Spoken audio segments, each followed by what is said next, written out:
أعوذ بالله من الشيطان الرجيم. بسم الله الرحمن الرحيم.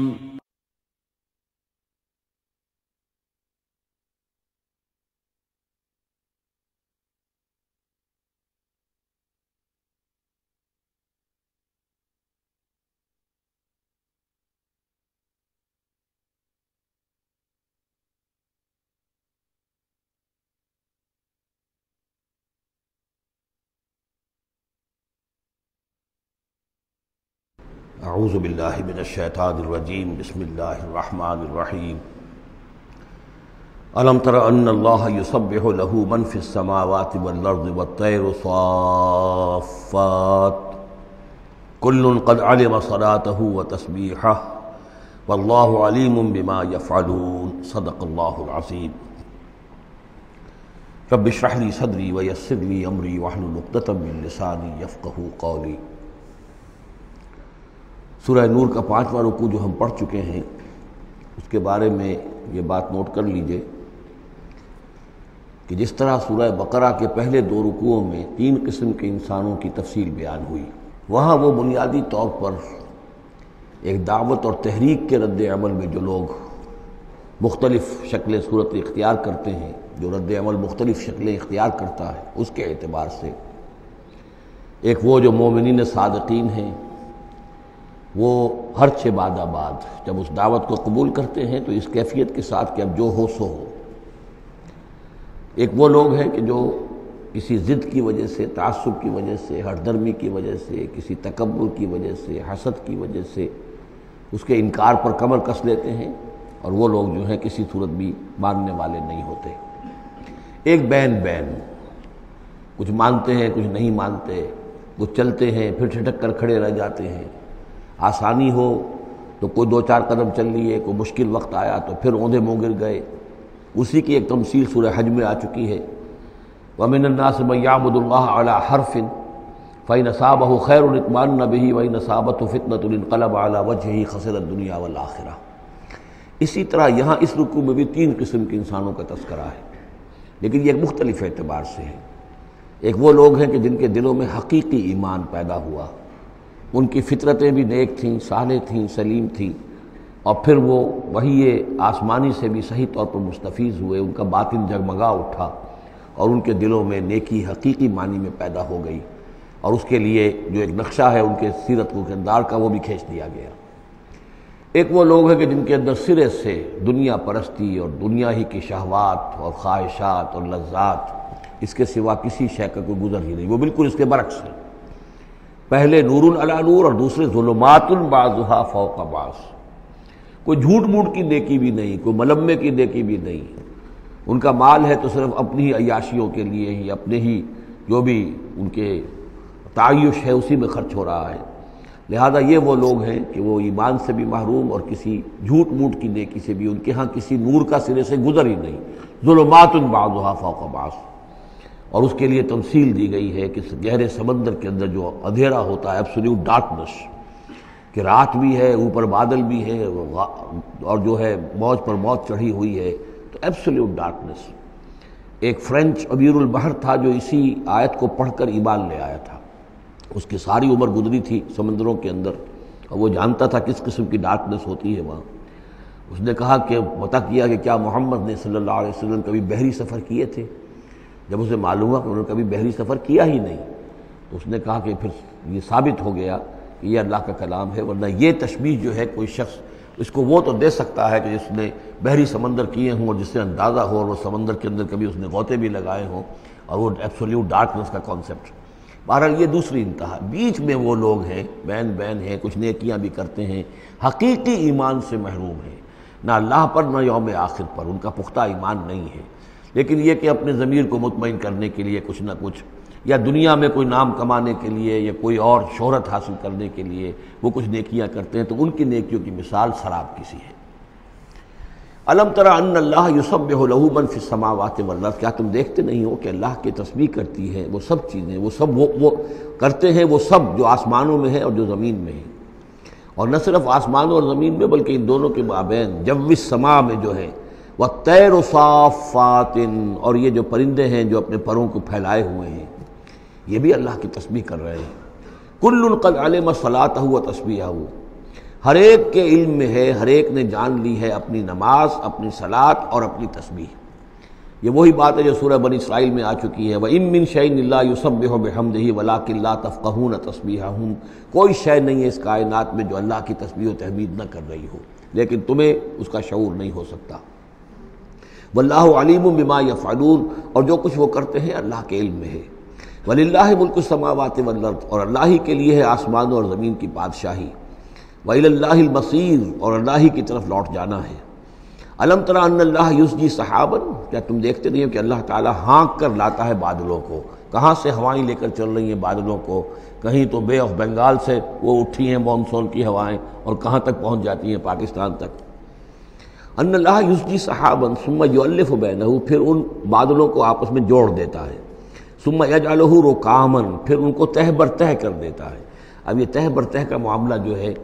دیکھیے ہوائی سفر جس نے کیا ہے اسے اس کا تجربہ ہوتا ہے۔ جب جہاز چڑھتا ہے تب بھی وہ جب بادلوں کے اندر سے گزرتا ہے تو صاف نظر آتا ہے ایک تہ، اس کے بعد پھر خلا ہے، پھر ایک اور تہ، پھر خلا ہے، پھر ایک اور تہ، اترتے ہوئے بھی اسی طریقے سے تہ بر تہ بادل۔ رکامن فتر الودق یخرج من خلالہ، تو تم دیکھتے ہو کہ بارش برستا ہے ان دونوں، ان کے بین سے، ان کے بیچ سے برستی ہے بارش، پانی برستا ہے۔ وَيُنَزِّلُ مِنَ السَّمَاءِ مِن جِبَالٍ فِيهَا مِن بَرَدٍ، اور اللہ تعالیٰ اتارتا ہے آسمان سے وہ پہاڑ بھی کہ جن میں وہ اولے ہوتے ہیں، یعنی یہ کہ اولے جو آ رہے ہیں زمین پر تو معلوم ہوتا ہے کہ جیسے ان کے بھی کوئی پہاڑ ہے آسمانوں کے اندر۔ فَيُصِيبُ بِهِ مَن يَشَاءُ، تو اللہ تعالیٰ یہ اولے برسا دیتا ہے جس پر چاہتا ہے، یعنی جس کی کھیتی برباد اللہ کو کرنی ہوتی ہے کسی سبب سے، اس کی کھیتی کے اوپر یہ اولے جا کے برس جاتے ہیں۔ وَيَصْرِفُهُ عَن مَن يَشَاءُ، اور ان کا رخ پھیر دیتا ہے جس سے چاہتا ہے۔ ایسا بھی ہوتا ہے بعض اوقات کہ بالکل ایک کھیت جو ہے وہ بالکل تباہ و برباد ہو گیا ہے اور برابر کا کھیت بالکل ٹھیک ہے، اس کے اوپر کوئی اولا نہیں گرا۔ یکاد سنا برقہ یذہب بالابصار، اور اس کی جو بجلی کی کوند ہے وہ اس قریب ہے کہ وہ لوگوں کی نگاہوں کو اچک کر لے جائے۔ یقلب اللہ اللیل والنہار، اللہ تعالیٰ عدلتا بدلتا رہتا ہے دن اور رات کو۔ ان فی ذلک لعبرۃ لاولی الابصار، یقیناً اس میں دھیان کرنے کا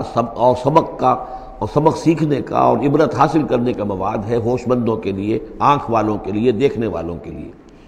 واللہ خلق کل دابۃ من ماء، اور اللہ نے بنائی ہے ہر جاندار چیز اس زمین کے اوپر پانی سے۔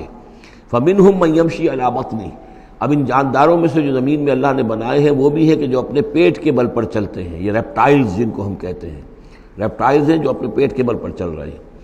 منہم من یمشی علی رجلین، اور ان میں وہ بھی ہیں کہ جو دو ٹانگوں پر چلتے ہیں۔ اب ہم بھی انہی میں سے ہیں، اور باقی شمپنزی اور گوریلاز بھی ہیں، اور بھی ایسے ہوں گے جو دو ٹانگوں پر چلتے ہوں۔ وَمِنْهُمْ مَنْ يَمْشِي عَلَىٰ أَرْبَعٍ، سب سے زیادہ کثیر تعداد جو ہے وہ زمینی حیوانات کے اندر ان کی ہے کہ جو چار پر چلتے ہیں۔ یخلق اللہ ما یشاء، اللہ تعالیٰ پیدا کرتا جو چاہتا ہے۔ ان اللہ علی کل شیء قدیر، یقیناً اللہ تعالیٰ ہر چیز پر قادر ہے۔ اب کافی عرصے کے بعد منافقین کا تذکرہ قرآن مجید میں ہو رہا ہے، چونکہ یہ ہم نے سورہ یونس سے لے کر اور سورہ مومنون تک جو 14 صورتیں پڑھی ہیں ان میں تو سارا معاملہ تھا مشرکین عرب سے، کفار سے، مشرکین سے، ساری بحث ان سے تھی۔ کہیں کہیں گفتگو کا رخ جو ہے وہ اہل کتاب کی طرف روئے سخن، بغیر انہیں باضابطہ خطاب کیے ہوئے، اور یا پھر تیسرا خطاب حضور سے ہے ذاتی، اور حضور کی وساطت سے اہل ایمان کے ساتھ، اور ابھی وہاں نفاق کا کوئی اس قسم کا موجود نہیں تھا معاملہ کہ منافقین کے ساتھ کوئی رد و قضا ہوتی۔ لیکن یہ تو چونکہ سورت نازل ہو رہی ہے سن 6 ہجری میں، یہ گویا کہ یوں سمجھیے کہ عین مدنی جو دور ہے اس کا عین وسط ہے، بالکل سن 11 میں حضور کا انتقال ہوا ہے، تو سن 6 یوں سمجھیے کہ ان دونوں کے بالکل وسط کے اندر ہے، یہ بالکل درمیانی دور ہے مدنی دور کا۔ یہاں پر اب تذکرہ ہو رہا ہے منافقین کا۔ لقد انزلنا آیات مبینات، ہم نے نازل کی ہیں روشن آیات۔ واللہ یہدی من یشاء الی صراط مستقیم، اور اللہ تعالیٰ ہدایت دیتا ہے جس کو چاہتا ہے سیدھے راستے کی طرف۔ وَيَقُولُونَ آمَنَّا بِاللَّهِ، اور کچھ لوگ وہ بھی ہیں جو کہتے ہیں ایمان لائے اللہ پر، وبالرسول، اور اللہ کے رسول پر، وَأَطَعْنَا، اور ہم نے اطاعت قبول کی۔ ثُمَّ يَتَوَلَّىٰ فَرِيقٌ مِّنْهُمْ، پھر ان میں سے ایک جماعت جو ہے پیٹھ موڑ کر جاتی ہے، من بعد ذالک، اس کے بعد، یعنی اب اس کے بعد یہ سب کچھ کہہ کر قول و قرار کر کے اطاعت کا یہاں دم بھر کر جاتے ہیں، لیکن پھر طرز عمل ان کا کچھ اور ہوتا ہے۔ وما اولئک بالمؤمنین، اور یہ لوگ حقیقی مومن نہیں ہیں۔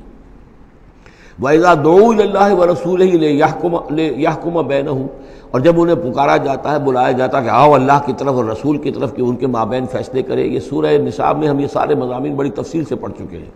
کہ وہ لوگ چاہتے تھے کہ اپنے مقدمات جو ہیں وہ یہودیوں کی عدالت میں لے جائیں، اس لیے کہ حضور کے ہاں انہیں اندیشہ ہوتا تھا کہ یہاں تو بالکل صحیح فیصلہ ہو جائے گا۔ تو اس طرح کا جو ان کا کردار تھا کہ جب انہیں بلایا جاتا ہے اللہ کے اور اس کے رسول کی طرف کہ آؤ کہ وہ فیصلہ کرے تمہارے مابین، اذا فریق منہم معرضون، تو ان میں سے ایک گروہ اور ایک جماعت ایسی ہے جو اعراض کرتی ہے اور کرنی کترا جاتی ہے۔ وَإِن يَكُن لَهُمُ الْحَقُّ يَأْتُوا إِلَيْهِ مُذْعِنِينَ، اور اگر ان کو معلوم ہو کہ حق ہمارے ساتھ ہے، یعنی ہم حق پر ہیں اس مقدمے میں، تو پھر وہ آتے ہیں بڑا یقین کا اظہار کرتے ہوئے، اذعان کے ساتھ اور یقین کے ساتھ اور اپنے ایمان کا اظہار کرتے ہوئے، کیونکہ انہیں یقین ہے کہ ہمارا کیس سچا ہے اور حضور کی عدالت میں ہم جائیں گے تو ہمارے حق میں فیصلہ ہو جائے گا، تو اب کوئی رکاوٹ نہیں۔ یاتوا الیہ مذعنین، خوب یقین کا اعتماد کا اظہار کرتے ہوئے آتے ہیں۔ افی قلوبہم مرض، کیا ان کے دلوں میں روگ ہے؟ ام ارتابوا، یا یہ شکوک میں مبتلا ہو گئے ہیں؟ ام یخافون ان یحیف اللہ علیہم، یا انہیں یہ اندیشہ ہے کہ اللہ تعالیٰ جو ہے ان کے ساتھ ناانصافی کرے گا، ورسولہ، وہ اس کے رسول، بل اولئک هم الظالمون، نہیں بلکہ حقیقت میں یہی ظالم ہیں۔ ایمان کی اصل حقیقت سے چونکہ یہ محروم ہے، لہذا ساری غلطی ان کے اپنے کردار میں ہے۔ انما کان قول المؤمنین اذا دعوا الی اللہ ورسولہ لیحکم بینہم، جو حقیقی مومن ہوتے ہیں ان کو تو جب بلایا جاتا ہے اللہ کی طرف اور اس کے رسول کی طرف کہ وہ فیصلہ کرے ان کے مابین، تو ان کا قول تو یہی ہوتا ہے ان یقولوا سمعنا واطعنا، کہ وہ کہتے ہیں کہ ہم نے سنا اور ہم نے مانا، ہم حاضر ہیں، جو بھی فیصلہ محمد رسول اللہ کا ہوگا ہم اسے بصر و چشم تسلیم کریں گے۔ انما کان قول المؤمنین اذا دعوا الی اللہ ورسولہ لیحکم بینہم ان یقولوا سمعنا واطعنا وَأُولَٰئِكَ هُمُ الْمُفْلِحُونَ، اور یقیناً وہی لوگ ہیں جو پھر فلاح پانے والے ہیں۔ وَمَن يُطِعِ اللَّهَ وَرَسُولَهُ، اور جو اللہ کی اور اس کے رسول کی اطاعت کرتا ہے، وَيَخْشَ اللَّهَ وَيَتَّقْهِ، اور اللہ کا خوف بھی رکھتا ہے، اس کا تقوی اختیار کرتا ہے، فَأُولَٰئِكَ هُمُ الْفَائِزُونَ، تو یقیناً وہی لوگ ہیں کہ جو کامیاب ہونے والے ہیں۔ وہ اکثر کہتے ہیں، اللہ تعالیٰ کی قسمیں کھاتے ہیں اپنی امکانی حد تک، لئن امرتہم، میں نبی اگر آپ حکم دیں گے لَيَخْرُجُنَّ، تو وہ لازماً نکل جائیں گے۔ آپ حکم دے دیے میں ہم حاضر ہیں، ویسے میری یہ مجبوری ہے، یہ میری تکلیف ہے، یہ مسئلہ ہے، ویسے آپ حکم دیں گے اگر تو میں بالکل حاضر ہوں۔ یہ آپ کو اب بھی معلوم ہوگا کہ ہماری جماعتی زندگیوں کے اندر یہ مسئلہ ہوتا ہے کہ کوئی امیر ہے، اس نے ایک بات کہی ہے، کھل کر اس نے کہہ دیا ہے کہ میں یہ چاہتا ہوں کہ معاملہ اس طرح کیا جائے۔ اب کچھ لوگ کرنے کا اتراتے ہیں، اچھا جی اگر آپ حکم دیں گے تو میں کروں گا۔ لیکن یہ کیا بات ہے، جب وہ امیر ہے آپ کا اور وہ بات کہہ رہا ہے تو اس کی بات کو آپ حکم کیوں نہیں سمجھ رہے؟ اسی طریقے سے حضور صلی اللہ علیہ وسلم نے جب فرما دیا ہے کہ نکلنا ہے، اب دشمن کے مقابلے کے لیے نکلو، اب وہ آپ چاہتے ہیں پی کال کر کے حضور ایک ایک کی خوشامد کریں کہ آئیے آپ ضرور نکلیے، خدا کے لیے ضرور چلیے، یہ حضور کرنے والے نہیں ہیں۔ وَأَقْسَمُوا بِاللَّهِ جَهْدَ أَيْمَانِهِمْ، اور یہ اللہ کی قسمیں کھا کھا کر کہتے ہیں اپنی امکانی حد تک، لئن امرتہم، میں نبی آپ کا حکم ہوگا تو میں حاضر ہوں، لَيَخْرُجُنَّ، ہم ضرور نکلیں گے۔ قُلْ لَا تُقْسِمُوا، اے نبی ان سے کہیے تم قسمیں مت کھاؤ، طاعۃ معروفہ، معروف طریقے پر اطاعت اختیار کرو۔ تم نے اعلان کیا ہے کہ تم مجھ پر ایمان لائے ہو، تم نے اعلان کیا ہے کہ تم مجھے اللہ کا رسول سمجھتے ہو، اب جو میں کہہ رہا ہوں اسے قبول کرو، اختیار کرو۔ یہ کیا ہے کہ میں کسی کو ایک ایک کو علیحدہ علیحدہ حکم دوں؟ ان اللہ خبیر بما تعملون، یقیناً جو کچھ تم کر رہے ہو اللہ اس سے باخبر ہے۔ قل اطیعوا اللہ واطیعوا الرسول، اے نبی کہہ دیجئے۔ اب دیکھیے نوٹ کر لیجئے، سورہ نساء میں نے تفصیل سے آپ کو بیان کیا تھا کہ منافقین پر تین ہی چیزیں بھاری تھیں۔ نمبر ایک، حضور کی شخصی اطاعت کرنا، نمبر دو، جہاد اور قتال کے لیے نکلنا، نمبر تین، ہجرت۔ تین ایشوز کے اوپر بڑی تفصیل سے وہاں گفتگو ہو چکی ہے۔ یہاں اطاعت رسول کو جو ہے، جو پہلا مضمون تھا سورہ نساء میں، اسی کو زیادہ موقت کیا جا رہا ہے۔ قل اطیعوا اللہ واطیعوا الرسول، کہیے ان سے اطاعت کرو، اللہ کی اطاعت کرو، اس کے رسول کی صلی اللہ علیہ وسلم۔ فإن تولوا، پھر اگر یہ پیٹھ موڑ لیں، اگر تم منہ پھیرو گے، اگر منہ موڑ لو گے، فإنما علیہ ما حمل، تو سن لو ہمارے نبی پر ذمہ داری ہے اس کام کی جو ہم نے ان پر ڈالا ہے۔ وعلیکم ما حملتم، اور تم سے باز پرس ہوگی اس کی جو تمہارے اوپر ڈالا گیا ہے۔ یعنی نبی نے جو ذمہ داری تھی اللہ کا دین تم تک پہنچایا، اللہ کے احکام پہنچا دیے، ان کا کام جو ہے اس پر ختم ہو گیا۔ اب اطاعت کرنا، اس کی تعمیل کرنا، اس کے حکم پر چلنا، اللہ کے دین کے لیے تن من دھن لگانا، اور یہ سارا کام تمہیں کرنا ہے۔ تو جو ان کی ذمہ داری ہے وہ ادا کریں گے، اور اللہ کے ہاں ان سے ان کے بارے میں سوال کر لیا جائے گا، اور جو تمہاری ذمہ داری ہے ظاہر بات ہے کہ اس کے جواب بھی تمہیں کرنی ہے۔ اس میں یہ بھی ہوتا ہے بسا اوقات کہ کسی شخص کو یہ گمان ہو جائے، ظاہر بات ہے میں نے آپ کو سنایا تھا کہ ایک شخص نے کہہ دیا تھا حضور سے، اے دل یا محمد، اے محمد عدل سے کام لیجیے صلی اللہ علیہ وسلم۔ بڑی گستاخی کے ساتھ اس نے کہا، گویا کہ الزام لگایا کہ آپ یہ جو صدقات کی جو تقسیم کر رہے ہیں یا مال غنیمت تقسیم کر رہے ہیں، اس میں آپ عدل سے کام نہیں لے رہے۔ تو حضور نے بھی غصے میں جواب دیا تھا کہ انما عدل فلم یا عدل، اگر میں عدل نہیں کروں گا تو کون کرے گا۔ اسی طریقے سے ہو سکتا ہے کسی جماعتی زندگی کے اندر کوئی امیر ہے اور اس سے کوئی شخص یہ محسوس کرے، اس کا ساتھی، کہ مجھ پر زیادتی کی ہے انہوں نے، امیر نے زیادتی کی ہے، کوئی بات نہیں، امیر نے زیادتی کی ہے تو امیر اس کی جواب دہی اللہ کے ہاں کر لے گا، اللہ تعالیٰ کے ہاں جواب دہی ہو جائے گی، اور اگر ہو سکتا ہے اس کے کچھ جو بھی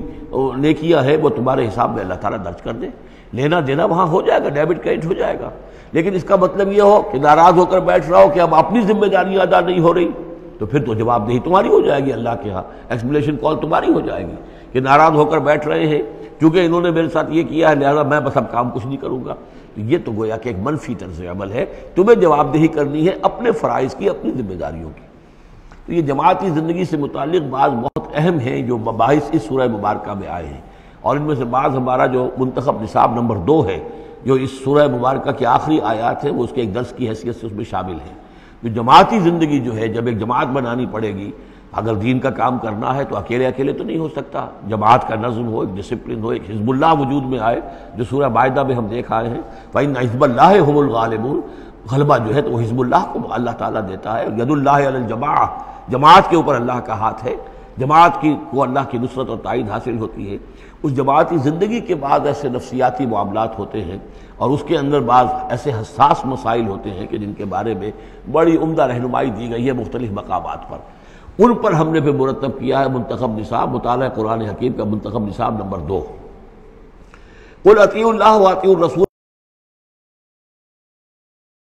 ان پر جو ذمہ ہے وہ ان کی اپنی ذمہ داری کا، اور تمہارے اوپر جو بوجھ ہے اور جو تمہاری مسئولیت ہے وہ تمہاری ذمہ داری کی۔ وَإِن تُطِيعُوهُ تَهْتَدُوا، اور جان لو یہ اللہ کے رسول ہیں، اگر تم ان کی اطاعت پر کاربند رہو گے تبھی تم ہدایت یافتہ ہوگے۔ وَمَا عَلَى الرَّسُولِ إِلَّا الْبَلَاغُ الْمُبِينُ، اور ہمارے رسول پر سوائے صاف صاف پہنچا دینے کے اور کوئی ذمہ داری نہیں ہے۔ اب جو آیت آ رہی ہے یہ بھی طویل آیات میں سے اور عظیم ترین آیات میں سے آیت استخلاف، یہ خلافت کا جو اللہ تعالیٰ نے وعدہ کیا ہے اس امت سے۔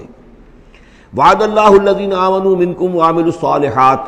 اے مسلمانوں اللہ کا وعدہ ہے تم میں سے ان لوگوں کے ساتھ جو ایمان اور عمل صالح کی شرطیں پوری کر دیں گے۔ یہ نام کے مسلمان، نسلی مسلمان، جو اللہ کے حکم پر چلتے بھی نہ ہوں، اللہ کے احکام کے مطابق عمل نہ کرتے ہوں، دین کے لیے تن من دھن لگانے کو تیار نہ ہوں، ان سے یہ وعدہ نہیں ہے۔ وعدہ حقیقی اہل ایمان، جو ایمان حقیقی کی شرط پوری کرے اور ایمان کے جو عملی تقاضے ہیں ان کو بھی بجا لائے۔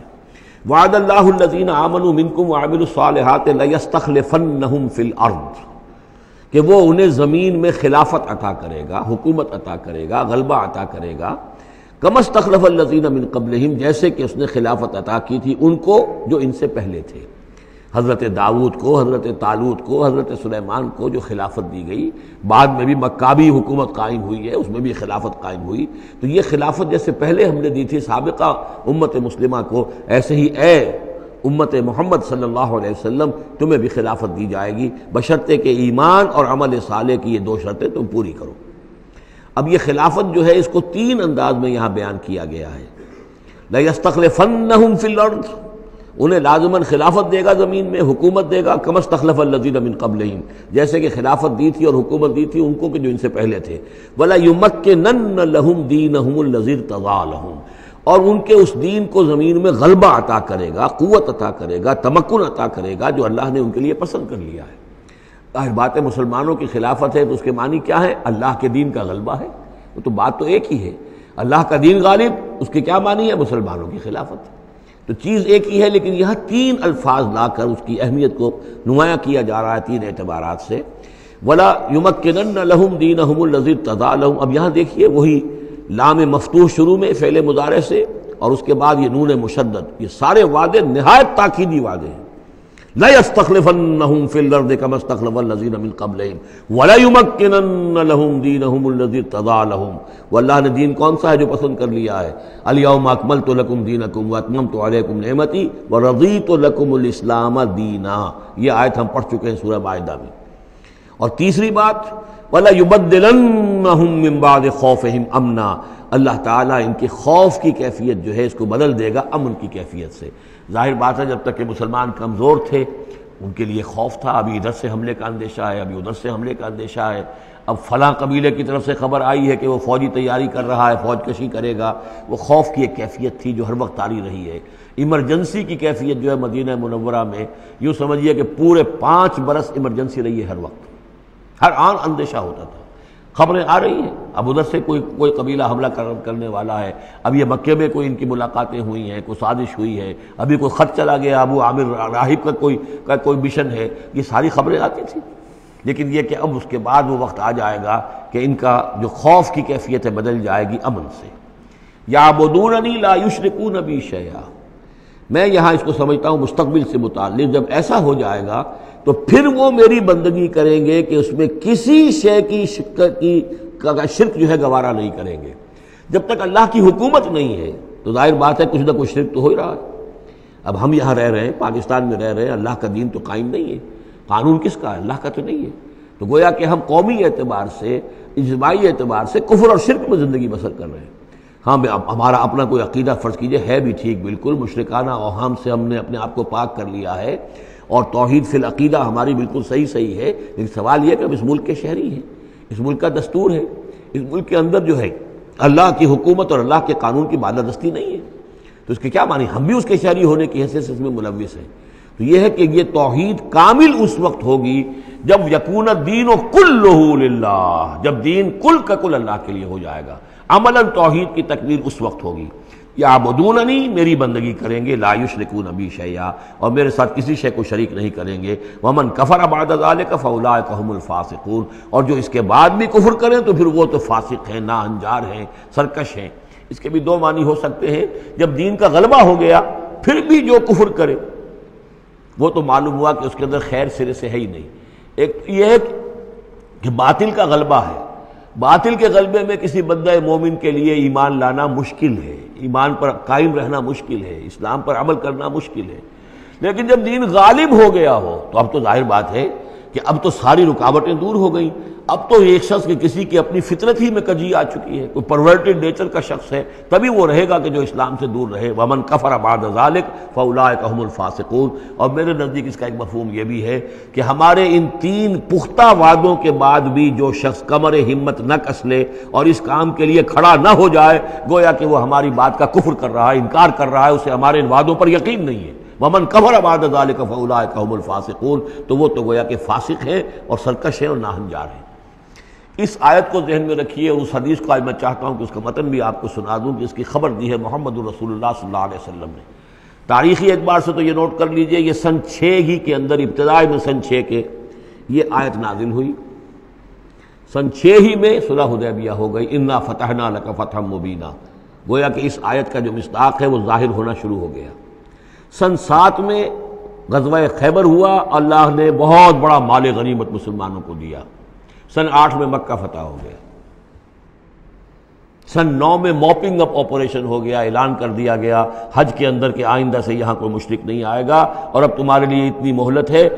کوئی معاہدہ قائم نہیں رہے گا، جو معاہدے ہیں میعادی ان کی میعاد ختم ہوتے ہی معاہدہ ختم، اور جن کی میعاد کوئی نہیں تھی ان کے لیے ہم 4 مہینے کی میعاد مقرر کر رہے ہیں کہ اس کے بعد کوئی معاہدہ کسی مشرک سے نہیں ہے، جب یہ مدت ختم ہو جائے گی قتل عام شروع ہو جائے گا۔ تو یہ تو اللہ تعالیٰ کی طرف سے جزیرہ نماء عرب کے اندر دین کی تکمیل ہو گئی، خلافت قائم ہو گئی، اللہ کی حکومت قائم ہو گئی۔ جیسے حضرت داؤد خلیفہ تھے، یہاں حضرت محمد خلیفہ ہیں صلی اللہ علیہ وسلم، اس لیے کہ حاکم اب کون ہے؟ حضرت محمد صلی اللہ علیہ وسلم۔ اپنی زندگی میں تو حاکمیت جو بھی ہے آپ کے پاس ہے۔ اس کے بعد خلافت راشدہ میں پھر یہ خلافت کہاں سے کہاں پہنچی وہ آپ کو معلوم ہے، لیکن پھر ریورسل شروع ہو گیا۔ لیکن وہ حدیث میں آپ کو سنا رہا ہوں، حضرت نعمان ابن بشیر سے مروی ہے رضی اللہ تعالی عنہ، اور مسند احمد ابن حنبل میں یہ روایت ہے کہ حضور نے یہ فرمایا صلی اللہ علیہ وسلم تکون النبوۃ فیکم ما شاء اللہ ان تکون، مسلمانوں تمہارے مابین نبوت موجود رہے گی جب تک اللہ چاہے گا کہ رہے، یعنی میں موجود رہوں گا بنفس نفیس تمہارے مابین جب تک اللہ چاہے گا۔ ثم یرفع اللہ اذا شاء یرفعها، پھر اللہ تعالیٰ اس کو اٹھا لے گا جب چاہے گا، نبوت کو اٹھا لے گا، یعنی میرا انتقال ہو جائے گا تو ایک دور جو ہے وہ ختم ہو جائے گا۔ فرمایا ثم تکون خلافۃ علی منہاج النبوہ، پھر خلافت ہوگی نبوت کے نقش قدم پر، نبوت ہی کے طریقے پر، ٹھیک وہی نظام جو محمد عربی صلی اللہ علیہ وسلم نے قائم کیا تھا، بین ہی ایک بال کے فرق کے بغیر وہ نظام جو کا تو قائم رہے گا، خلافت علی منہاج النبوہ۔ فتکون ما شاء اللہ وان تکون، یہ بھی رہے گا جب تک اللہ چاہے گا یہ دور۔ ثم یرفع اللہ اذا شاء یرفع، پھر اس دور کو بھی اللہ اٹھا لے گا جب اللہ چاہے گا۔ ثم تکون ملکا عاضا، پھر ملوکیت کا دور آئے گا، اور وہ کاٹ کھانے والی ملوکیت ہوگی، کاٹ کھانے والی ملوکیت، ظالم ملوکیت، اور یہ بھی رہے گا جب تک اللہ چاہے گا، پھر اللہ اس کو بھی اٹھا لے گا۔ پھر چوتھا دور آئے گا ثم تکون ملکا جبریا، پھر غلامی کی ملوکیت ہوگی، یعنی یہ دور جو ہمارا گزرا ہے کولونیل دور، پہلے یہ کہ ملوک تھے، بادشاہ تھے، چاہے وہ بنو عباس میں تھے یا بنو امیہ میں سے تھے، یا یہ کہ ترک تھے، مسلمان تو تھے، کلمہ گو تو تھے، ان میں کوئی کوئی نہ اچھا بھی ہوتا تھا، بہت اچھے لوگ بھی تھے، برے لوگ بھی تھے، لیکن مسلمان تو تھے، کلمہ گو تو تھے۔ لیکن چوتھا دور آیا کہ کہیں ہم انگریزوں کے غلام ہو گئے، کہیں ہم ولندیزیوں کے غلام ہو گئے، کہیں ہم فرانسیسیوں کے غلام ہو گئے، کولونیل پاورز۔ تو ہماری تو ملکہ معظمہ جو ہے ملکہ وکٹوریہ تھی، 1857 سے تو ہم ان کی رعایا بن گئے تھے، اس سے پہلے تو جو بھی تھی بہرحال ایسٹ انڈیا کمپنی جو تھی، لیکن یہ کہ بعد میں تو ہم براہ راست تاج برطانیہ کے غلام تھے۔ یہ چوتھا دور ہے جو تقریباً یوں سمجھیے کہ ابھی نصف میں پہنچا ہے، اس اعتبار سے کہ اگرچہ براہ راست وہ جو حکومتوں کا جو ہے جو یہاں پر تھا، جو بساط بچھی ہوئی تھی، وہ لپیٹ دی گئی ہے، لیکن ابھی مالیاتی اعتبار سے ریموٹ کنٹرول سے وہی قوتیں ہیں کہ جو آج بھی کنٹرول کر رہی ہیں ہمیں، یہ ریموٹ کنٹرول ہے۔ ابھی یہ چوتھا دور ختم نہیں ہوا ہے، پہلے یہ براہ راست آکوپیشن اور اپنی حکومتیں، اپنی فوجیں لا کر،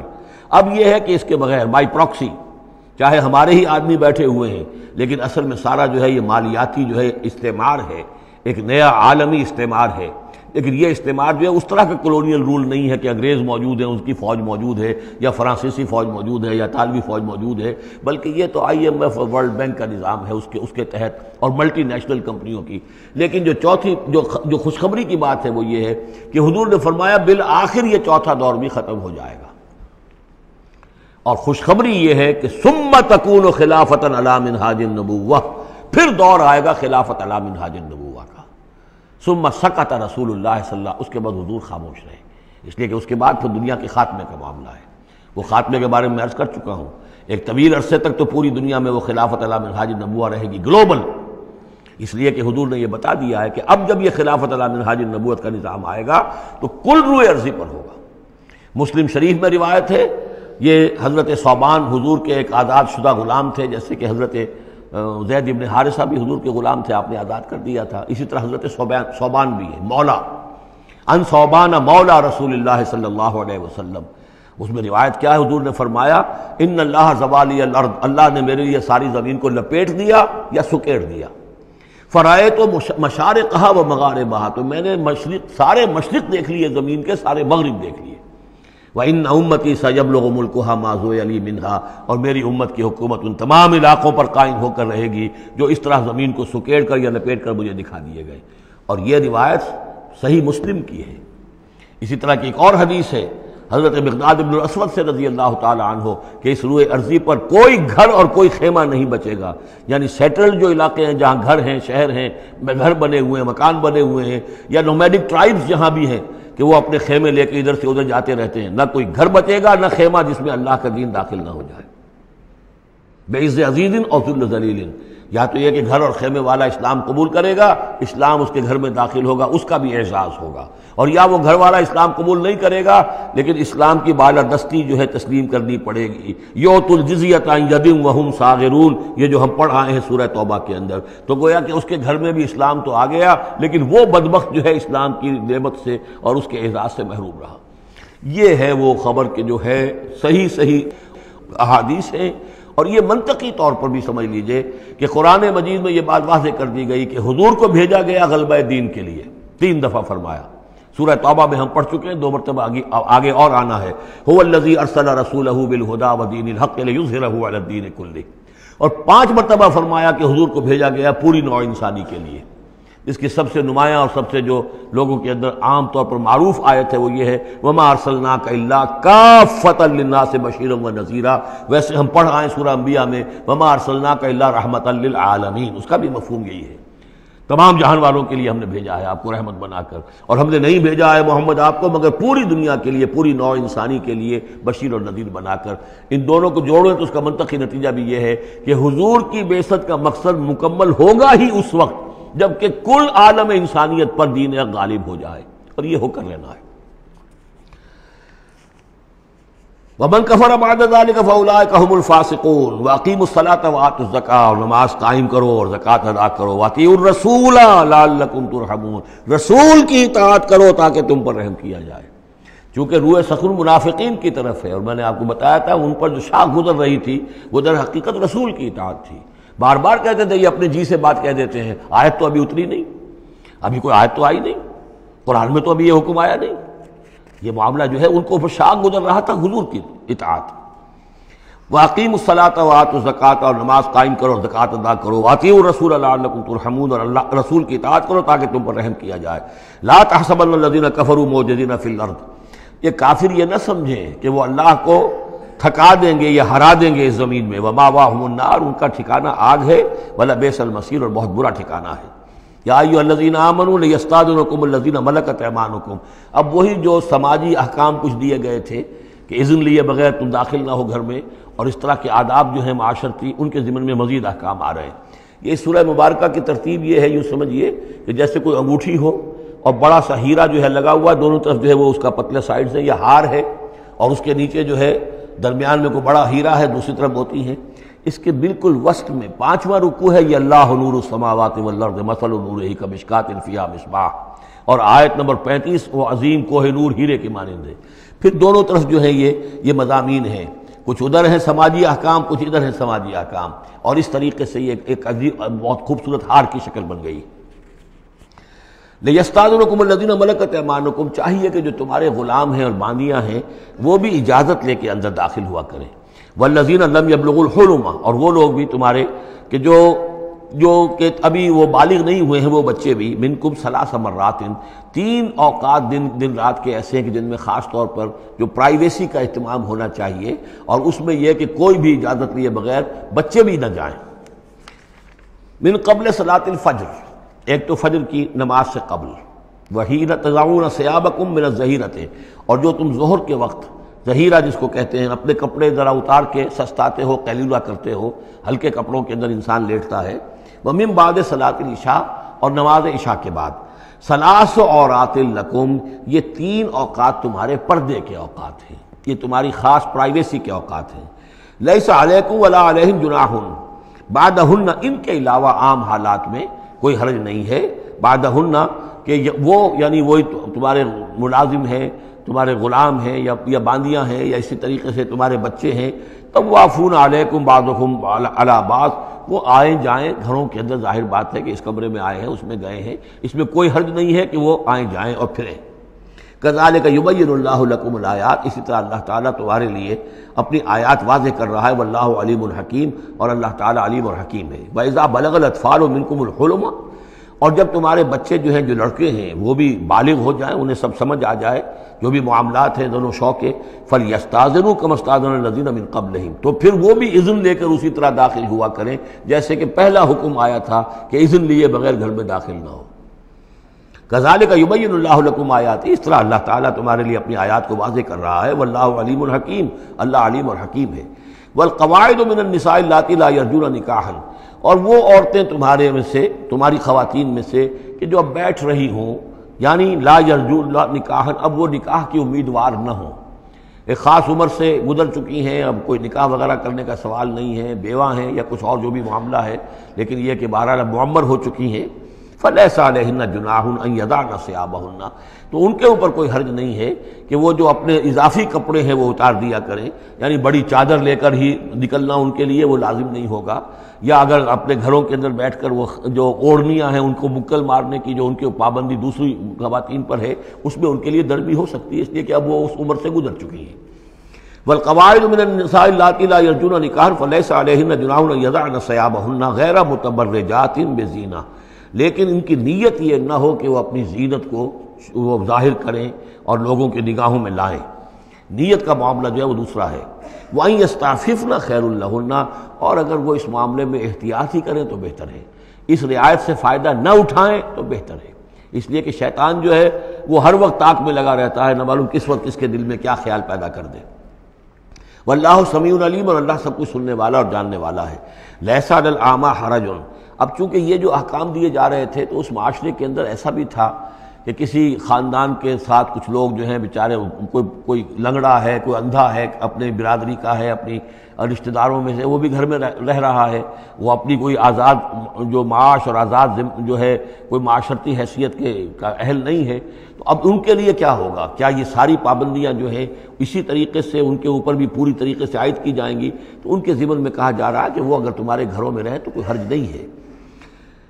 لیس علی الاعمی حرج، کوئی کسی اندھے کے اوپر کوئی حرج نہیں ہے، کوئی تکلیف نہیں ہے۔ ولا علی الاعرج حرج، اور نہ ہی کسی لنگڑے پر، ولا علی المریض، اور نہ بیمار پر حرج، ولا علی انفسکم، نہ تمہارے اوپر کوئی اس میں کوئی تنگی ہے، ان تاکلوا من بیوتکم و بیوت آبائکم، کہ تم کھانا کھایا کرو اپنے گھروں سے، اپنے باپوں کے گھروں سے، اور بیوت امہاتکم، یا اپنی ماؤں کے گھروں سے، اور بیوت اخوانکم، اپنے بھائیوں کے گھروں سے، اور بیوت اخواتکم، یا اپنی بہنوں کے گھروں سے، اور بیوت اعمامکم، یا اپنے چچاؤں کے گھروں سے، اور بیوت عماتکم، یا اپنی پھوپھیوں کے گھروں سے، اور بیوت اخوالکم، یا اپنے ماموں کے گھروں سے، اور بیوت خالاتکم، یا اپنی خالاؤں کے گھروں سے، او ما ملکت مفاتحہ، یا یہ کہ جس کی کنجیاں تمہارے ہاتھ میں ہے، کارخانہ ہے، اس کے مالک ہی تم ہو، وہاں جاؤ اور وہاں پر جا کر کھانا پینا ہو تو کھاؤ، اور صدیقکم، یا تمہارے اپنے دوست ہیں اس کے گھر سے، لیس علیکم جناح ان تاکلوا، کوئی حرج نہیں ہے تم پر اس میں، ان تاکلوا جمیعا، کہ سب مل کر کھاؤ، او اشتاتا، یا علیحدہ علیحدہ کھاؤ۔ اس کو خواہ بعض لوگوں نے عورتوں اور مردوں کے اوپر وہ جو ہے اس کا انطباق کر دیا ہے کہ چاہیں تو عورت اور مرد مل کر کھائیں اور چاہیں تو وہ علیحدہ علیحدہ کھائیں۔ یہاں مراد یہ ہے کہ بسا اوقات ایسے مواقع پر انتظار میں بڑی دقت ہوتی ہے، جیسے آج کل آپ کو معلوم ہے کہ ولیمہ ہے اور ٹائم دے رکھا ہے 9 بجے کا اور 12 بج رہے ہیں رات کے، لڑکی والے تو آئے نہیں ہیں اس لیے ولیمہ ہو نہیں سکتا، بیٹھے ہوئے لوگ سوکھ رہے ہیں، کیا ضرورت ہے؟ جو آئے ہیں وہ کھائیں اور جائیں۔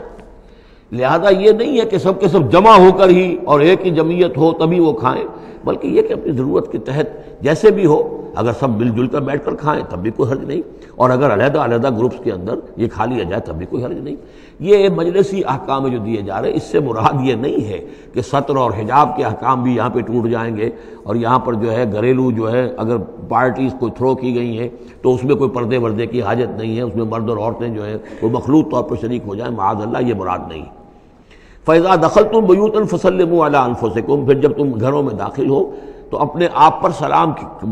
بھیجا کرو، یعنی انفسکم سے مراد ہے گھر میں رہنے والے جو ہیں وہ تمہارے ہی میں سے ہیں، تمہارے رشتہ دار ہیں، عزیز ہیں، یا تمہارے اپنے گھر میں بھی داخل ہو تو السلام علیکم کہو۔ تحیۃ من عند اللہ مبارکۃ طیبۃ، یہ دعا ہے اللہ کے پاس سے، اللہ نے تمہیں سکھائی ہے السلام علیکم، اور یہ مبارک بھی ہے اور پاک بھی ہے۔ کذالک یبین اللہ لکم الآیات لعلکم تعقلون، اسی طرح اللہ تعالیٰ تمہارے لیے اپنی آیات کو واضح کر رہا ہے، کھول کر بیان کر رہا ہے تاکہ تم عقل سے کام لو۔ اب آخری جو رکوع ہے اس کا، اس سورہ مبارکہ کا، اور اس کی کل 3 آیات ہیں، یہ خالص جماعتی زندگی، وہ جو جہاد اور قتال کے لیے یا کسی اور اجتماعی کام کے لیے حضور جب نکلتے تھے اور اہل ایمان آپ کے ساتھ ہیں، اس وقت کیا صورتحال ہونی چاہیے۔ انما المؤمنون الذین آمنوا باللہ ورسولہ، مومن تو صرف وہی ہیں جو ایمان لائے اللہ پر، اس کے رسول پر، وَإِذَا كَانَ مَعَهُ عَلَىٰ أَمْرٍ جَامِعٍ، اور جب وہ ہوتے ہیں ان کے ساتھ یعنی رسول کے ساتھ کسی اجتماعی کام کے ضمن میں،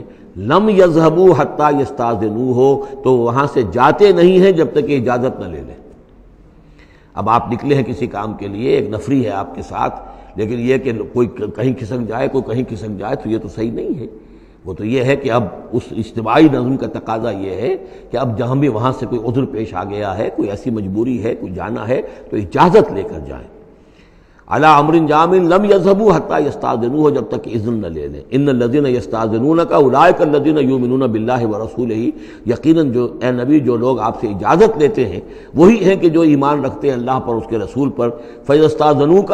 پھر جب وہ آپ سے کوئی اجازت مانگے، رخصت مانگے، لبعض شانہم، اپنی کسی عذر کی وجہ سے، فاذن لمن شئت منہم، تو اجازت دے دیجئے جسے آپ چاہیں. مطلب یہ ہے کہ جو لیڈر ہے، جو اس وقت سپہ سالار ہے، اسے معلوم ہے سچویشن کیسی ہے. میرے پاس پہلے ہی نفری، میرے پاس کوئی اضافی نفری ہے جس میں سے میں کسی کو ریلیو کر سکتا ہوں، یا پہلے ہی میرے پاس کم نفری ہے، اس میں کسی اور کی کمی جو ہے وہ اور زیادہ خطرناک ہو جائے گی نتائج کے اعتبار سے. لہذا یہ نہیں ہے کہ صاحب میں نے اجازت طلب کی تو مجھے اجازت ملنی چاہیے. یہ نہیں، اجازت کیا ہوئی پھر؟ یہ تو وہی ہے جو تھانے داروں کسی معافی مانگتی ہے. اچھا میں نے تو کچھ نہیں کیا، لیکن اگر آپ سمجھتے ہیں کہ میں نے کچھ کیا تو میں معافی مانگتا ہوں. یہ تو در حقیقت الٹی دھونس ہے کہ آپ بڑے کمینے آدمی ہیں، میں نے تو کچھ کیا نہیں تھا، پھر بھی آپ سمجھ رہے ہیں کہ میں نے کچھ کیا ہے، تو میں اتنا اونچا ہوں کہ پھر میں معافی مانگتا ہوں. یہ در حقیقت وہ انداز نہیں. اجازت تو طلب کرنی ہے تو یہ ہے کہ اجازت لے کر اجازت ملے، اور یہ اختیار جو ہے پھر اے نبی آپ کو ہے کہ آپ چاہیں تو اجازت دیں. فاذن لمن شئت منہم واستغفر لہم اللہ، اور اس پر بھی ان کے لیے استغفار کیجئے اللہ سے، کیونکہ انہوں نے ظاہر بات ہے اپنے کسی ذاتی کام کو زیادہ اہمیت دی ہے اس اجتماعی کام سے. یہ اجتماعی کام نبی کا ذاتی نہیں ہے، یہ دین کا کام ہے، اللہ کے دین کا کام ہے. دین کو غالب کرنا فرض منصبی اللہ کی طرف سے ہے ان پر، لہذا اس کے لیے تم ان کے ساتھ نکلے ہو. لہذا یہاں پر جو ہے اب اگر تم نے اپنے ذاتی کام کو اس دین کے کام سے اہم تر سمجھا ہے تبھی تو یہاں سے رخصت لے کر جا رہے ہو. یہ خود ایک ہلکی بات ہے، گویا کہ تم نے دین کے کام کو کمتر سمجھا ہے اللہ کے کام اپنے کام سے، اور اس کو اہمیت زیادہ دی ہے. لہذا استغفار، اے نبی ان کے لیے استغفار کیجئے. واستغفر لہم اللہ، اور ان کے لیے استغفار کیجئے. ان اللہ غفور الرحیم، یقیناً اللہ تعالیٰ غفور الرحیم ہے. ایک بات البتہ نوٹ کر لیجئے کہ یہ مضمون جب سورہ توبہ میں آیا ہے تو اس سے اگلا قدم ہے. یہ چونکہ ہے سن 6، وہ ہے سن 9، 3 سال میں فرق کیا واقع ہوا. ابھی تو فرمایا گیا ہے کہ جو اجازت لے کر جاتا ہے نبی وہ وہی ہے کہ جو واقعی ایمان رکھتا ہے، لیکن وہاں فرمایا گیا جو ایمان رکھتے ہیں وہ اجازت لیتے ہی نہیں. وہ جو موقع تھا وہ تھا نفیر عام کا موقع، وہ موقع تھا نہایت ہی یوں سمجھیے ایمرجنسی کا موقع. اس موقع پر اجازت طلب کرنا ہی در حقیقت اس بات کی علامت تھی کہ یہ منافق ہے. لہذا وہاں روکا گیا. آپ نے کیوں اجازت دے دی؟ عفا اللہ عنک لما اذنت لہم، کیوں آپ نے اجازت دے دی؟ آپ کی اجازت آپ نہ دیتے تب بھی انہوں نے جانا نہیں تھا، تو ان کا جو نفاق کا پردہ چاک تو ہو جاتا نا، ان کی حقیقت تو کھل جاتی. تو یہ وقت کے حوالے سے ہے، اور اس کو درجہ بندی بھی کہہ سکتے ہیں. ایک وہ لوگ ہیں جو اس دین کے کام کے لیے اس درجے ہمتن اپنے آپ کو پیش کر چکے ہیں کہ دنیا کے کسی بھی کام کو اس سے اہم تر نہیں سمجھتے. وہ کیسے اجازت طلب کریں گے؟ اس سے نچلا درجہ ہے کہ وہ لوگ ہیں جو دین کے اس کام میں لگے ہوئے ہیں، لیکن کم سے کم نظم کی اتنی پابندی تو کرتے ہیں کہ اگر کہیں انہیں ضرورت پیش آ گئی جانا ہے تو اجازت لے کر جائیں. اس سے نیچے وہ لوگ ہیں جو اجازت کے بغیر ہی کھسک گئے تو معلوم ہے ان کا تو سرے سے اس کام سے سرے سے کوئی تعلق ہے ہی نہیں. تو درجہ بندی ہے، سیڑھیاں ہیں. اوپر کی سیڑھی کے اعتبار سے درمیانی سیڑھی نیچے ہے، لیکن نیچے والی سیڑھی کے اعتبار سے درمیانی اونچی ہے. تو یہ ریلیٹیو معاملہ جو ہے رہے گا کہ ایک وہ لوگ ہیں جو سرے سے اس کا بھی خیال نہیں کرتے کہ اجازت لیں. اجتماع ہے، کوئی اس کی معذرت بھی نہیں کی ہے، نہ بعد میں کی ہے، نہ پہلے کہا ہے کہ میں نہیں آ سکتا. معلوم ہوا کہ انہیں کچھ طرح سے احساس ہی نہیں ہے کہ ہم کسی نظم کے پابند ہیں اور ہماری کوئی ذمہ داری ہے. اس سے بہتر کم سے کم وہ لوگ ہیں کہ جو اپنا عذر پیش کر دیتے ہیں، اجازت لے لیتے ہیں. لیکن اس سے بھی بہتر اونچا درجہ ہے کہ دنیا کے کسی بھی کام کو دین کے اس کام سے اہم تر مت سمجھو. اللہ تعالیٰ تمہارے کام سنوارے گا، اللہ تعالیٰ تمہاری ذمہ داری قبول کر لے گا. تم اللہ کے کام کے لیے نکلو. لا تجعلوا دعاء الرسول بینکم کدعاء بعضکم بعضا. تم یہ رسول کا بلانا اپنے مابین ایسے نہ سمجھ لو جیسے تمہارا آپس میں ایک دوسرے کو بلانا ہوتا ہے. بلانا یہ بھی ہے، آپ نے کسی کو دعوت دی، میرے گھر آئیے کھانا کھائیے، رسول نے دعوت دی، کیا یہ برابر ہو جائے گا معاملہ؟ لیکن ایک بلانا یہ ہے کہ رسول پکار رہا ہے تمہیں کہ آؤ اللہ کی راہ میں چلو میرے ساتھ. ایک یہ کہ کوئی عام آدمی آپ کو کہہ رہا بھائی میرا ایک کام ہے، ذرا میرے اس کام کے لیے تھوڑی دیر کے لیے آ جائیے، کچھ مجھے چاہیے، مدد چاہیے. تو زمین و آسمان کا فرق ہو گیا. اور تیسرے معنی اس کی یہ بھی ہے کہ دعا سے مراد یہ کہ مخاطب ہونے کا انداز، تم جس طرح ایک دوسرے سے بات کر لیا کرتے ہو ایسے رسول کے ساتھ بات نہ کر لیا کرو، ان کے مقام کو، ان کے ادب کو۔ یہ سورہ حجرات میں جا کر تفصیل سے یہ بات آئے گی، لا ترفعوا اصواتکم فوق صوت النبی ولا تجہروا له بالقول کجہر بعضکم لبعض ان تحبط اعمالکم۔ تو یہ تینوں مفہوم اس کے ہیں۔ قد یعلم اللہ الذین یتسللون منکم لواذا، اللہ کو خوب معلوم ہے تم میں سے وہ لوگ جو اوٹ لے کر کھسک جاتے ہیں، یعنی کہیں نکلے تو ہیں، درج ہو گیا کہ یہ بھی جانے والوں میں ہے، کہیں دیکھا کہ کوئی دیکھ نہیں رہا کھسک گئے، یا اجتماع ہے بیٹھے ہوئے ہیں وہیں پر اب بات آئی ہے کہ اب ایک مہم درپیش ہے، اب انہیں سمجھ میں آ گیا کہ اب نام مانگے جائیں گے، کون لوگ اس کے لیے اپنے آپ کو والنٹیئر کرتے ہیں، تو اس سے پہلے کہ وہ مرحلہ آئے وہ وہاں سے کھسک جائیں۔ یتسللون منکم، جو سٹک جاتے ہیں، کھسک جاتے ہیں آنکھ بچا کر لواذا۔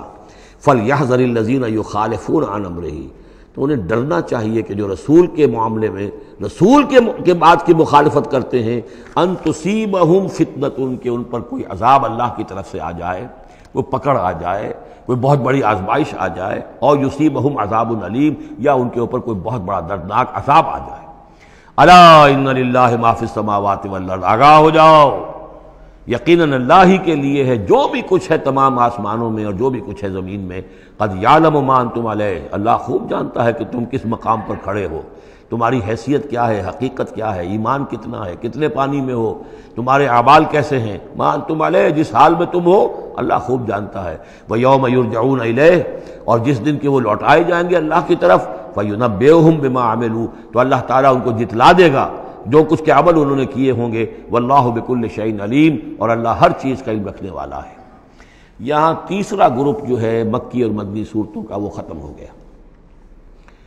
مکی صورتیں 14، مدنی صرف 1، سورہ نور۔ اب یہ چوتھا گروپ شروع ہو رہا ہے،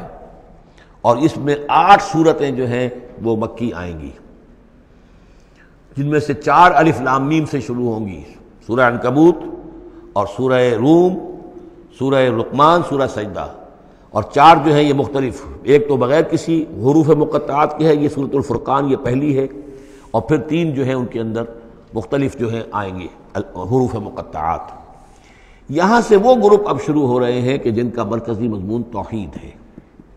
اس لیے کہ اگرچہ ویسے یہ چوتھا گروپ شروع ہو رہا ہے، لیکن چونکہ مکی صورتوں کا تو یہ تیسرا ہی گروپ ہے۔ مکی پہلی صورت، پہلے گروپ کے اندر صرف سورہ فاتحہ ہے، وہ ویسے بھی مکی مدنی کی تقسیم سے بلند تر ہے، تو گویا کہ 2 جو پہلے گروپ آئے، جن میں سے پہلے میں صرف 2 مکی صورتیں تھیں، الانعام، الاعراف، دوسرے میں یہ 14 سورہ یونس سے لے کر مومنون تک، بلکہ ہاں مکی صورتیں۔ اب یہ تیسرا گروپ ہے سورۃ الفرقان سے لے کر اور سورہ سجدہ تک، یہ 8 صورتیں ہیں۔ اس کے بعد مدنی صورت آئے گی سورہ احزاب، اور سورہ احزاب مانوی اعتبار سے جوڑا ہے سورہ نور کا۔ بسم اللہ الرحمن الرحیم، تبارک الذی نزل الفرقان علی عبدہ لیکون للعالمین نذیرا، بڑی بابرکت ہے وہ ہستی جس نے کہ الفرقان نازل فرمایا اپنے بندے پر۔ یہ تیسری صورت ہے کہ جس کے مطلع میں پہلی آیت میں حضور کا جو تذکرہ ہے وہ عبد کی نسبت سے ہے۔ سورہ بنی اسرائیل، سبحان الذی اسریٰ بعبدہ لیلا من المسجد الحرام الی المسجد الاقصی۔ سورہ کہف، الحمدللہ الذی انزل علی عبدہ الکتاب، اور یہاں پر اب یہ تیسری صورت ہے، تبارک الذی نزل الفرقان علی عبدہ لیکون للعالمین نذیرا، تاکہ ہو جائیں تمام جہان والوں کے لیے خبردار۔ اس قرآن کے ذریعے سے محمد الرسول اللہ کی رسالت ہے جو تا قیام قیامت جاری رہے گی۔ جس کو بھی قرآن پہنچ گیا، حضور کا انذار پہنچ گیا، وہ آیت یاد کر لیجئے سورہ انعام میں آئی تھی، قل اوحی الی ھذا القرآن لانذرکم بہ ومن بلغ، جس کو بھی قرآن پہنچ جائے، اب آگے پہنچانا امت کا کام ہے۔ الذی لہ ملک السماوات والارض، وہ کہ جس کے لیے ہے بادشاہی آسمانوں اور زمین کی، ولم یتخذ ولدا، یہ بہت یعنی مشابہ ہے سورہ بنی اسرائیل کی آخری آیت سے، اس نے کسی کو اپنی اولاد نہیں بنایا، ولم یکن لہ شریک فی الملک، اور نہ ہی اس کا کوئی ساجی ہے حکومت میں، حکومت کے اختیارات میں، حاکمیت میں، وخلق کل شیء، اور اسی نے ہر شے کو پیدا کیا، وہ خالق ہے تنہا، باقی سب مخلوق ہیں، فقدرہ تقدیرا، اور ہر شے کی پھر اس نے ایک اندازہ مقرر کر دیا ہے، ہر شے کے لیے ایک اندازہ ہے۔ واتخذوا من دونہ آلہۃ، اور انہوں نے اختیار کر لیے ہیں اس کے سوا ایسے آلہہ، ایسے ایسے دیوی اور دیوتا لا یخلقون شیئا وہم یخلقون، جو کسی بھی شے کی تخلیق نہیں کرتے بلکہ وہ تو خود مخلوق ہیں، ولا یملکون لانفسہم ضرا ولا نفعا، اور نہ انہیں اختیار خود اپنے بارے میں کسی برائی کا یا بھلائی کا ہے، نہ کسی اچھائی کا اور نہ کسی برائی کا، ولا یملکون موتا ولا حیاتا ولا نشورا، نہ انہیں اختیار ہے موت کا، نہ اختیار ہے جینے کا، نہ اختیار ہے جی اٹھنے کا۔ وقال الذین کفروا ان ھذا الا افک افتراہ، اور کہا ان کافروں نے، یا یہ کافر کہتے ہیں کہ یہ کچھ نہیں ہے، یہ قرآن جو ہے یہ گھڑ لیا ہے اس کو اس محمد نے صلی اللہ علیہ وسلم، ان ھذا نہیں ہے یہ الا افک افتراہ ہو، بلکہ ایک افک ہے، گھڑی ہوئی شے ہے جس کو کہ گھڑ لیا ہے اس نے، وعانہ علیہ قوم آخرون، اور اس میں مدد کی ہے اس کی کچھ اور لوگوں نے۔ یعنی محمد کو یہ ساری معلومات تو نہیں ہو سکتی تھی، لیکن یہ کہ کچھ اور لوگ ہیں، کوئی نہ کوئی اس نے بنا رکھا ہے، کوئی پینل ہے کہ جو ان کو یہ ساری مدد دے رہا ہے اس تصنیف کے اندر اس کتاب کی۔ قومن آخرون فقط جاؤ ظلما و زورا، تو انہوں نے بڑی ہی ظلم پر اور بڑے جھوٹ کے اوپر کمر کس لی ہے، انہوں نے اتنی ایسی بڑی باتیں جو کہی ہیں، یہ گویا کہ بہت بڑا جھوٹ ہے اور بہت بڑا افتراء ہے۔ وقالوا اساطیر الاولین، وہ کہتے ہیں کیا ہیں یہ پرانے قصے ہیں، پرانی باتیں ہیں، اکتتبھا، یہ انہوں نے لکھوا لیے ہیں کسی اور سے۔ اکتتبھا، کتب یکتب لکھنا، اکتتاب باب افتعال ہوگا، کسی سے کچھ لکھوا لینا، اکتتبھا، انہوں نے لکھوا لی ہیں چیزیں، فہی تملی علیہ بکرۃ واصیلا، اور یہ ان کو پھر ڈکٹیٹ کرائی جاتی ہیں، املا کرائی جاتی ہیں صبح شام۔ صبح شام کوئی آتا ہے، کوئی شخص ان کو بتاتا ہے، وہ پھر یہ یاد کر لیتے ہیں، اور صبح شام جو کچھ بھی آتا ہے اس کو پھر آ کے ہمیں سناتے ہیں، دھونس جماتے ہیں کہ وہی آئی ہے۔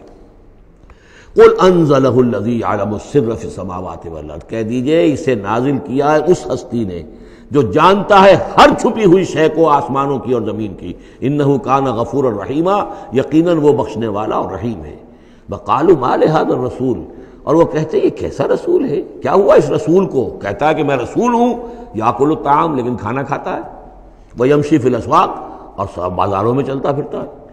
کہیں کوئی چیز آپ خریدتے بھی ہوں گے اپنے گھر کے معاملات کے اندر، یا اس سے پہلے تو آپ کاروبار بھی کیا کرتے تھے، یہ بازاروں میں ہماری طرح چلتا پھرتا ہے، کھانا اس کو کھانے کی حاجت ہوتی ہے، یہ کیسے رسول ہو گیا؟ لولا انزل الیہ ملک، کیوں نہیں کوئی بھیجا گیا ان کی طرف کوئی فرشتہ ہوتا، اڑتا ہوا پروں کے ساتھ وہ نیچے آتا ان کے پاس اور وہ کہتا یہ اللہ کے رسول ہیں۔ فیکون معہ ظہیرا نذیرا، اور وہ ان کے ساتھ ہوتا، آگے آگے چلتا ان کے، ہٹو بچو جیسے چلتے ہیں یہ اللہ کے رسول آ رہے ہیں، اور وہ خبردار کرتا ہے لوگوں کو ان کے ساتھ مل کر۔ اور یلقی الیہ کنز، یہ وہی باتیں جو سورہ بنی اسرائیل میں آ چکی ہیں، یا ان کو دے دیا گیا ہوتا، ان پر ڈال دیا گیا ہوتا، آسمان سے گر پڑتا ان پر ایک خزانہ، او تکون لک جنت یاکل منہا، یا پھر ان کے لیے ایک باغ بنا دیا جاتا یہاں اس مکے کی سرزمین میں، وادی غیر ذی زرع میں، جس سے یہ بفراغت کھاتے اطمینان سے، ان میں سے میوے ان کو ملتے۔ وقال الظالمون ان تتبعون الا رجلا مسحورا، اور کہا ان ظالموں نے کہ تم لوگ نہیں پیروی کر رہے ہو، نہیں ان کی باتوں پر دھیان دے رہے ہو، کہ جو ہیں صرف ایک سحر زدہ شخص ہے، ان پر تو کچھ جادو ہو گیا ہے، یا کوئی آسیب ان پر آ گیا ہے، تاکہ ان کو یہ نظر آتا ہے کہ کوئی آیا ہے فرشتہ، حقیقت میں کوئی نہیں ہوتا، یہ سحر زدہ شخص ہے۔ انظر کیف ضربوا لک الامثال، اے نبی دیکھیے یہ کیسی مثالیں آپ کے لیے بیان کر رہے ہیں، فضلوا، تو وہ بھٹک گئے ہیں، گمراہ ہو گئے ہیں، فلا یستطیعون سبیلا، اور اب ان کے لیے ممکن نہیں ہے کہ یہ سیدھے راستے پر آئیں، اس لیے کہ اب یہ اس پر اڑ جائیں گے، ضد کریں گے۔ یہ میں آپ کو بتا چکا ہوں، یہ جو دو گروپ اب آ رہے ہیں جو ہم پڑھ رہے ہیں، جن میں سے یہ پہلا گروپ ہے جس کی پہلی صورت ہے، یہ درمیانی 4 سالوں کی صورتیں ہیں، 12 برس ہیں مکی دور کے۔ پہلے 4 سال کی صورتیں بالعموم وہ ہیں جو سورہ قاف سے آگے ہیں، 2 گروپ ہیں وہ آخر میں، منزل 1 ہے، سورہ قاف سے آگے منزل 1 ہے، گروپ 2 ہیں مکی مدنی صورتوں کے، وہ ہیں جو ابتدائی 4 سال کے ہیں۔ یہ 2 ہیں کہ جو درمیانی 4 سالوں کے، جو ہم پڑھ چکے ہیں 16 صورتیں، 2 انعام و اعراف اور 14 سورہ یونس سے لے کر مومنون تک، یہ ہے آخری 4 سالوں کی، تو یہ درمیانی 4 سال ہے۔ تبارک الذی ان شاء جعل لک خیرا من ذلک، بڑی بابرکت ہے وہ ہستی ہے نبی، اگر وہ چاہے تو جو چیزیں یہ کہہ رہے ہیں اس سے کہیں زیادہ بہتر چیزیں آپ کے لیے ابھی فراہم کر دی جائیں۔ یہ تو بڑا زور لگا لگا کر کچھ چیزیں کہہ رہے ہیں، ہم ان سے کہیں زیادہ بہتر چیزیں آنے واحد میں آپ کے لیے پیدا کر سکتے ہیں۔ تبارک الذی ان شاء جعل لک خیرا من ذلک جنات تجری من تحتها الانہار، ایسے باغات، ایک باغ نہیں، باغات کے سلسلے پیدا کر دیں جن کے نیچے نہریں بہتی ہوں گی، ویجعل لک قصورا، اور آپ کے لیے ایک نہیں کئی قصر، کئی محل ہم تعبیر فرما دیں۔ لیکن یہ کہ بل کذبوا بالساعہ، اصل میں یہ انکاری ہے آخرت کے، یہ انکاری ہے قیامت کے، یہ انکاری ہے بعث بعد الموت کے۔ وَأَعْتَدْنَا لِمَنْ كَذَّبَ بِالسَّاعَةِ سَعِيرًا، اور جنہوں نے قیامت کا انکار کیا ہے، بعث بعد الموت کا انکار کیا، ان کے لیے ہم نے ایک جہنم کا، آگ کا عذاب تیار کر رکھا ہے۔ اذا رأتهم من مکان بعید، جب وہ جہنم دیکھے گی ان کو کہ یہ میرے شکار آ رہے ہیں، اب یہ آ رہے ہیں کہ جن کو میرے اندر جھونکا جائے گا، دور سے وہ دیکھے گی کہ آ رہے ہیں، سمعوا لها تغیظا وزفیرا، تو وہ سنیں گے اس کی آواز کہ جیسے بھوکا شیر داڑ رہا ہو، جھجلائے گی اور چلائے گی کہ جلد از جلد انہیں میرے اندر جھونک دیا جائے۔ وَإِذَا أُلْقُوا مِنْهَا مَكَانًا ضَيِّقًا، اور جب وہ پھینک دیے جائیں گے اس میں ایک بڑے تنگ مکان میں، تنگ جگہ میں، مقرنین، اور وہ زنجیروں میں جکڑے ہوئے ہوں گے، دعوا هُنَالِكَ ثُبُورًا، اس وقت پھر وہ موت کی دعا کریں گے، ہائے موت آ جائے کسی طرح، ہم نسیہ منسیہ کر دیے جائیں، ہمارا یہ زندگی کا سلسلہ جو ہے شعور ختم ہو جائے۔ لَا تَدْعُوا الْيَوْمَ ثُبُورًا وَاحِدًا، تب کہا جائے گا اب آج ایک موت نہ مانگو، وَادْعُوا ثُبُورًا كَثِيرًا، بہت سی موتیں مانگو، اب موت آئے گی نہیں، مانگتے رہو موت، لیکن یہ ہے کہ اب تمہاری یہ زندگی جو ہے تاکہ تمہیں یہ جلن مسلسل رہے، یہ عذاب جو ہے اس کی تخفیف میں، اس کے اندر کوئی شدت میں تخفیف نہ ہو، لہذا موت آ کے تمہیں چھٹکارا نہیں دلائے گی۔ قل اذالک خیر ام جنت الخلد التی وعد المتقون، کہیے کہ کیا یہ انجام بہتر ہے یا وہ باغ، وہ جنت، رہنے کی جنت جو جس کا وعدہ کیا گیا ہے متقی بندوں سے، کانت لہم جزاء و مسیرا، اور وہ ان کے لیے ہوگی بدلہ اور ان کے لوٹ جانے کی جگہ۔ لہم فیہا ما یشاؤون خالدین، ان لوگوں کے لیے وہاں ہر وہ شے ہوگی جو وہ چاہیں گے اور اس میں رہیں گے ہمیشہ ہمیشہ۔ کان علی ربک وعدا مسئولا، اور یہ تو وعدہ ہے تیرے رب کا جس کے لیے وہ ذمہ دار ہے۔ اب یاد کیجئے وہ دعا جو سورہ آل عمران کے آخر میں آئی تھی، ربنا وآتنا ما وعدتنا علی رسلک ولا تخزنا یوم القیامہ، پروردگار جو تو نے وعدے اپنے رسولوں کے ذریعے سے ہم سے کیے تھے ان کو پورا فرما۔ اللہ تعالیٰ اپنے وعدوں سے پھرے گا نہیں، اللہ تعالیٰ ان وعدوں کو پورا کرے گا، اور وہ اس کو سمجھتا ہے کہ یہ میری ذمہ داری ہے کہ میں اپنے وعدے پورے کروں۔ وَيَوْمَ يَحْشُرُهُمْ، اور جس دن کہ وہ ان سب کو جمع کرے گا، وَمَا يَعْبُدُونَ مِن دُونِ اللَّهِ، اور جن کو یہ پوجتے تھے اللہ کے سوا، فَيَقُولُ أَأَنْتُمْ أَضْلَلْتُمْ عِبَادِي هَؤُلَاءِ، وہ جمع کر لیں گے ان فرشتوں کو بھی جن کو نام کے اوپر بت بنا لیے گئے، یا اولیاء اللہ کی ارواح آ جائیں گی، یا انبیاء ہوں گے، حضرت عیسیٰ ہوں گے، یا اور بھی جس کو بھی یہ جس کے ساتھ یہ گستاخی اور ظلم کیا گیا ہو، اللہ ان سب کو جمع کرے گا اور پوچھے گا أَأَنْتُمْ أَضْلَلْتُمْ عِبَادِي هَؤُلَاءِ، کیا آپ لوگوں نے میرے ان بندوں کو گمراہ کیا تھا؟ ام ہم ضلوا السبیل، یا وہ خود ہی گمراہ ہو گئے تھے، سیدھے راستے سے بھٹک گئے تھے۔ قالوا سبحانک ما کان ینبغی لنا ان نتخذ من دونک من اولیاء، وہ کہیں گے اللہ تو پاک ہے اس سے، اور یہ تو ہمارے لیے تو یہ سرے سے ممکن ہی نہیں، ہمارے لیے یہ کسی طرح روا ہی نہیں تھا کہ ہم تیرے سوا کسی کو اپنے ولی بنا لیں، ہم نے ان لوگوں کو ولی قرار نہیں بنایا۔ ولیکن متعتہم وآباءہم، یعنی یہ کہ جیسے ولایت باہمی ہے، اللہ اہل ایمان کا ولی اور مومن اللہ کے ولی، اللہ ولی الذین آمنوا یخرجہم من الظلمات الی النور، اور اللہ الا ان اولیاء اللہ لا خوف علیہم ولا هم یحزنون، تو یہی رشتہ ہونا چاہیے تھا ان معبودوں کے ساتھ اگر وہ برحق ہوتے، کہ وہ اس کے ولی ہوتے اور وہ ان کے ولی ہوتے، لیکن فرمایا کہ یہ ہو ہی نہیں سکتا کہ ہم ان سے کوئی رشتہ استوار کرتے۔ ما کان لنا ما کان ینبغی لنا ان نتخذ من دونک من اولیاء ولکن متعتہم وآباءہم، لیکن اے اللہ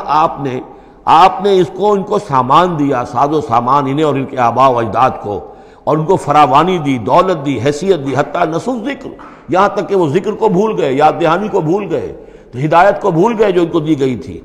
وَكَانُوا قَوْمًا بُورًا، اور یقیناً یہ بڑے تباہ ہونے والے لوگ تھے۔ فقط کذبوکم، اب اللہ کہے گا ان لوگوں سے دیکھو بھائی تمہارے جو معبود جن کو تم سمجھتے تھے انہوں نے تو تمہیں جھٹلا دیا، بما تقولون جو تم کہہ رہے ہو تمہاری بات انہوں نے رد کر دی، فلا تستطيعون صرفا ولا نصرا، تو اب نہ تم لوٹا سکتے ہو اس بات کو اور نہ ہی کوئی مدد ہو سکتی ہے، ومن یظلم منکم نذقه عذابا کبیرا، اور جو کوئی بھی تم میں سے اب گنہگار ہے اب تو اسے بہت بڑا عذاب مل کر رہے گا، وما ارسلنا قبلک من المرسلین الا انہم لا یاکلون الطعام، اور اے نبی یہ آپ پہ اعتراض کر رہے ہیں کہ یہ کیسے نبی ہے کھانا کھاتے ہیں، ہم نے نہیں بھیجا آپ سے پہلے مرسلین کو رسولوں کو الا انہم لا یاکلون الطعام، مگر یہ کہ وہ کھانا کھاتے تھے، وہ یمشون فی الاسواق، وہ بھی بازاروں میں چلتے پھرتے تھے، وجعلنا بعضک لبعض فتنہ، ہم نے ایک کو بعض لوگوں کو بعض کے لیے فتنہ بنا دیا ہے، آزما رہے ہیں، اتصبرون، تو اے مسلمانوں اب تم ثابت قدم رہو، صبر کرو، وکان ربک بصیرا، اور یقیناً آپ کا پروردگار دیکھ رہا ہے۔ بارک اللہ لی ولکم فی القرآن العظیم